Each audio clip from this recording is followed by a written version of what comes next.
Support for Modern Love comes from Living Proof. Living Proof knows you have more important things to do than styling your hair. Get styles that last 2 times longer when you use their Prime Style Extender. Use the code PRIME at livingproof.com for a free travel-size Prime Style Extender with your $20 order. We are the science, you are the living proof. And by Helix Sleep. Working with the world's leading sleep scientists, Helix Sleep has developed custom mattresses that bring a reported 30% improvement in overall sleep quality. Visit helixsleep.com/modern to get $50 off your order.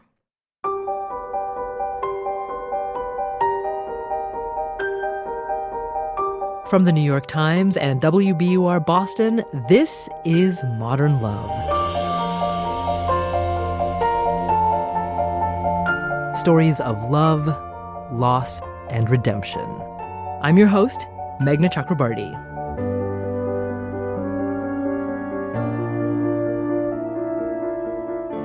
Sometimes our most rewarding relationships come in unexpected packages, and sometimes people on the outside just don't get it.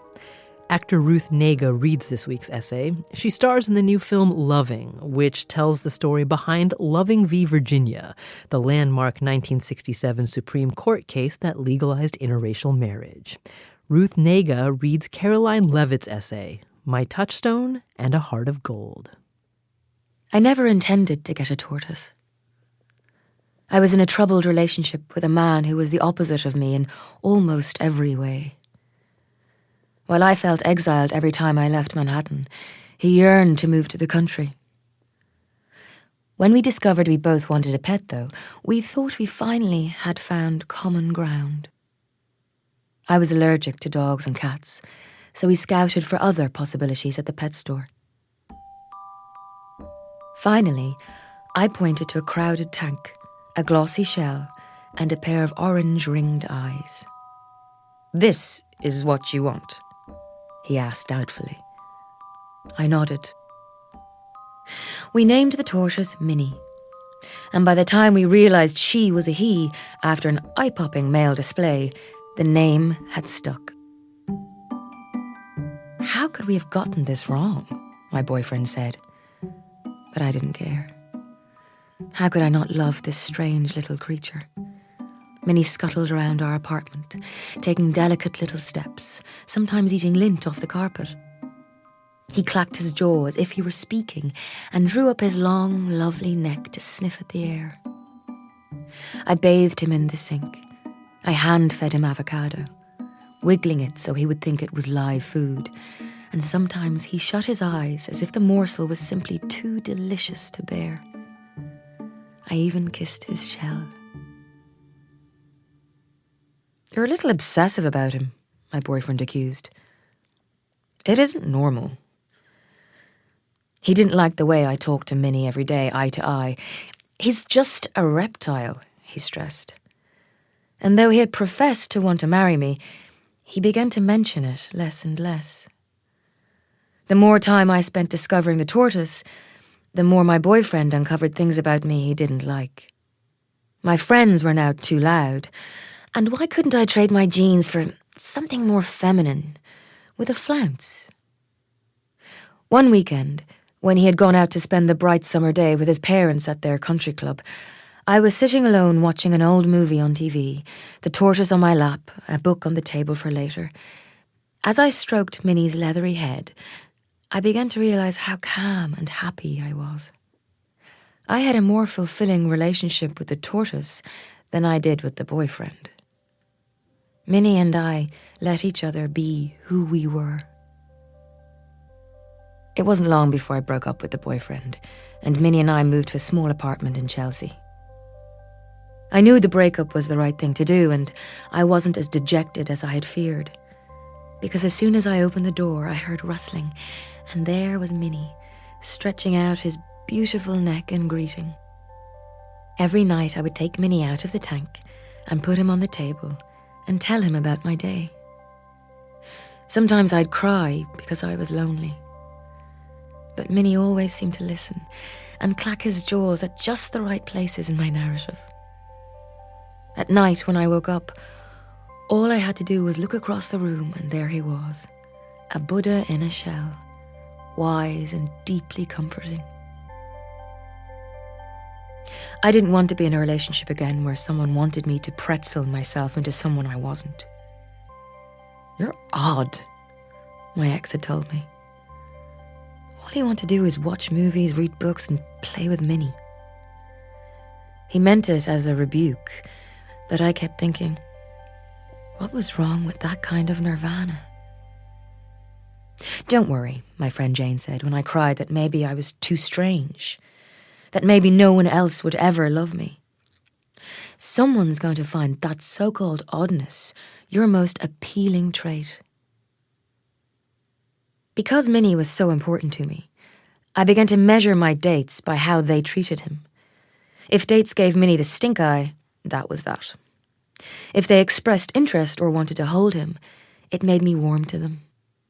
But sooner or later a date would ask, "Do we have to eat with the tortoise on the table?" Or, "This is a pet?" And my heart would shudder. When I met Jeff, a smart, funny journalist who took me to a toy store for our first date, I was anxious about how much I liked him. I invited him to dinner, which I admit was more dare than a meal. Minnie was on the table in a glass tank with us. We were having spaghetti. Minnie was having live worms. Jeff cautiously sat down. He looked from me to the tortoise tank and didn't say a word. When Minnie lunged for a worm, Jeff flinched. But he didn't get up and leave, and at the end of the evening he asked for another date. He didn't object weeks later when I told him I wanted us to take Minnie to Central Park, and he came with a picnic basket and a little wrapped gift. I opened it, and inside was a little red rubber squid toy. "I thought he'd like it," Jeff said, wiggling it at Minnie, who lunged towards it. Where my old boyfriend told me how obsessive I was about Minnie, Jeff celebrated our connection, making a fake newspaper cover featuring Minnie and me. "Startling tales of tortoise life. She holds me under the faucet," the headline blared. 2 years later, we married and moved to Hoboken, New Jersey, where Minnie resided in a glass tank on a table in my writing studio. All I had to do to see him was turn around. When Jeff and I had a child, I got critically ill with a rare blood disorder. I was in the hospital for 3 months and at home in bed for another 6. Jeff would bring in our son every morning and set him on the bed so I could cradle and play with him. One day he brought Minnie in a towel and set him on the bed too. Minnie and I had been together for 20 years when his body began to fail. He refused to eat, wouldn't walk, and even his beloved squid toy didn't interest him. I hadn't known how old Minnie was when I got him, so I couldn't tell if this was the natural end of a long life or the crushing finish of a young one. The vet told me his body was shutting down and that the kindest thing I might do for him would be to put him to sleep. I cried. I couldn't do it. I couldn't give him up. One afternoon, when Jeff wasn't home and our son was at school, I heard a noise in my office. When I walked in, Minnie wasn't moving, and when I lifted him, his legs fell gracelessly against my hand. Sobbing, I carried him outside to our postage stamp backyard. I wanted to bury him there so he'd always be a presence near me. But the ground was rocky and I couldn't dig a hole deeper than 4 inches, barely enough to cover his shell. Worse, it started to rain, soaking me. I kept imagining Minnie's bones floating up from the ground like something out of Stephen King's Pet Sematary. So I wrapped him in a towel and ran 2 blocks to the vet, where, covered in mud and weeping, I let them gently take him from me. I grieved. Of course I grieved.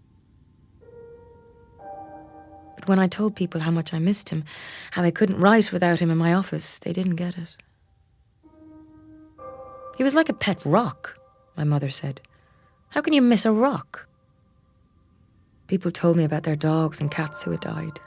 And I thought, it's easy to love the beautiful, the normal. But what about the gifts of loving the strange, the uncommon, the odd? I felt I would never get over him. Then one day I came home to find Jeff grinning. "Come to your office," he said.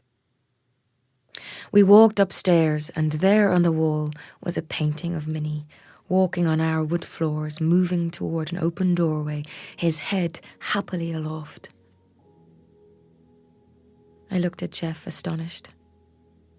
An old high school friend, a painter, had captured Minnie on canvas, and Jeff had hung the portrait inches from where Minnie's tank used to be.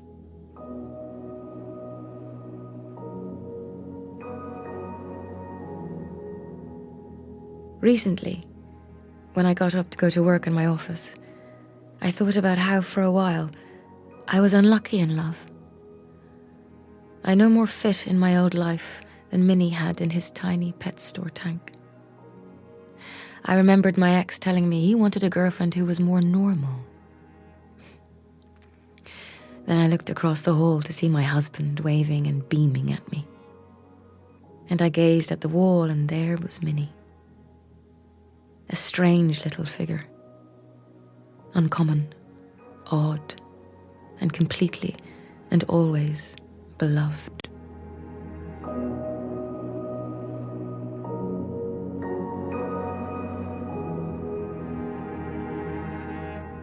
Ruth Negga, reading Caroline Leavitt's essay, My Touchstone and a Heart of Gold. Is there a new tortoise in Caroline's life? More in a minute.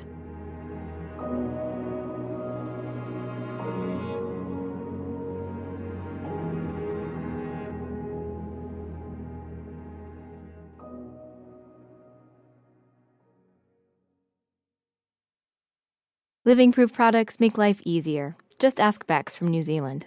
So yeah, I'm currently living in a van and driving across the US with my boyfriend. So both Prime Style Extender and Perfect Hair Day Dry Shampoo allow me to go longer between washes, so my hair stays cleaner for longer, which when I was working in Africa and now currently living in a van is great for me because it's a little longer between showers. Use the code PRIME at livingproof.com for a free travel-size Prime Style Extender with your $20 order. We're back. It's Modern Love, the podcast. I'm Meghna Chakrabarti. Now for a postscript from this week's writer, Caroline Leavitt. People did think I was completely nuts to have a tortoise. I had his photographs up on the wall. I talked about him all the time. And when they came over to my apartment, a lot of times people would be aghast. But I got so much from that tortoise, and I loved him so much that I really didn't care what people said. I just felt, they just didn't understand. Caroline's essay really struck a chord with people. She received many responses, especially from people, you guessed it, who have tortoises for pets. It set up some really interesting discussions because people were talking about what drew them to an animal and what does it really mean to love a certain kind of animal as opposed to a cute and fluffy puppy, which is really easy to love. It's been 3 years since Caroline's essay was published, and she hasn't replaced Minnie with another pet. She says she'll never stop missing the simple joys that Minnie gave her, like their daily ritual of spending time outside together. Sometimes I would just walk him up and down the street, and he would walk very, very slowly in front of me, and I would walk behind him as close as I could. And I had to stay pretty close because a lot of times people thought he was dinner, actually. Caroline says her love of Minnie helped her navigate some challenging times. She used the same patience she learned while following her tortoise in Central Park and applied it to her writing career. Her first novel was successful, but the next 7 were all failures. When her 9th novel was rejected by her publisher, she nearly gave up. But then she decided to shop the manuscript to another publishing house, and they saw something others had missed. The book, called Pictures of You, became a New York Times bestseller. Minnie really did change the way I saw the world. I really felt that there was some sort of communion, and it changed me in the sense that I began to realize that there are things that are not so obvious, and maybe they're not so beautiful to most people, but they're just as profound and just as important. And it made me think about how many other profound, amazing connections there are in life, and sometimes we don't even see them. Caroline Leavitt. Her latest novel is Cruel, Beautiful World, and it was released last month. You can see pictures of Caroline and Minnie at wbur.org/modernlove. Earlier, you heard the voice of Ruth Negga, who stars in Loving. The movie tells the story of Mildred and Richard Loving, a Virginia couple whose mixed-race marriage led to the 1967 Supreme Court decision that ended the ban on interracial marriage. We asked Ruth why she chose to read this week's essay. It made me quite emotional, and I really connected to the idea that there's one line when she says it's easy to love beautiful things, but what about the gifts of loving the odd and the strange? And that very much resonated with me because I love the odd and the strange. Actor Ruth Negga. Loving is in theaters now. We'll hear from Daniel Jones after the break.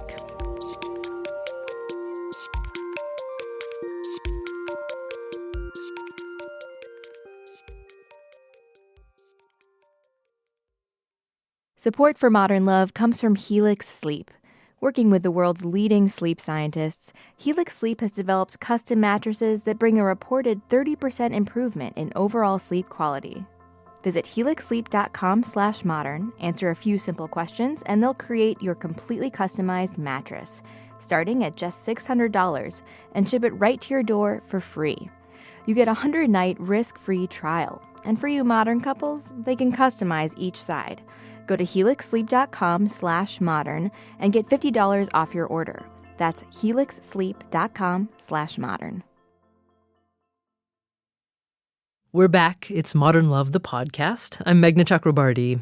Daniel Jones, editor of Modern Love for the New York Times, says people often have lists of characteristics they're looking for in a love interest, but fewer have an actual litmus test.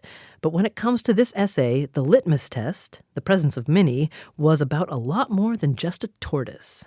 You know, it was really an important sort of reveal for who these guys were and whether they were willing to accept someone and love someone who considered herself odd. And she sort of came up with this like masterful test. Like, if you like this tortoise, not only because you're an animal lover, but because you have some sort of fondness for strange animals, then you are maybe the guy for me. And it completely works and leads to the guy who she's with to this day. Dan Jones, editor of Modern Love for the New York Times. Next week on Modern Love, Mark Duplass on a fairy tale romance where one character is pulled off course. To try to make sense of why she had to live in this medicated haze, I thought of her condition as being like an old television, the type where you have to turn the dial to change the channels. For some reason, Julia had become stuck between channels, so all that was broadcasting in her mind was crackly white noise. And it drove her mad, right into the halls of a psychiatric ward.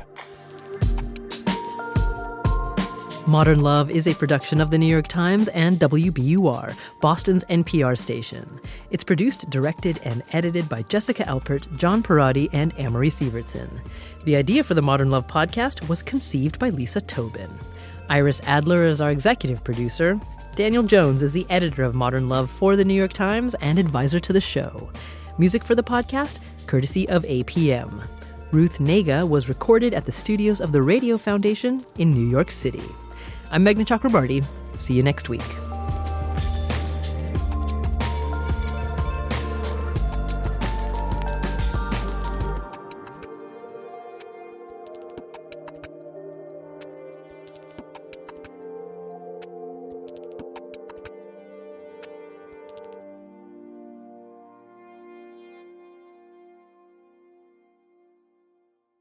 Hi, this is Charles Duhigg. I'm a reporter at the New York Times and the author of the book, The Power of Habit. I'm starting a new podcast trying to help people figure out how to change. And so we're looking for people who are facing a big dilemma. Maybe you and your partner want to try an open relationship, but you don't know how. Or perhaps you're estranged from a family member and wondering whether to reconnect. Or you have a problem at work. You want a promotion. You're having a hard time being a manager. Whatever it is, we want to hear what you're going through and see if we can't help you make it better. We won't be using any names in the podcast, so we can talk anonymously. Email me your stories at podcaststories@nytimes.com. That's podcast stories, all one word, at nytimes.com.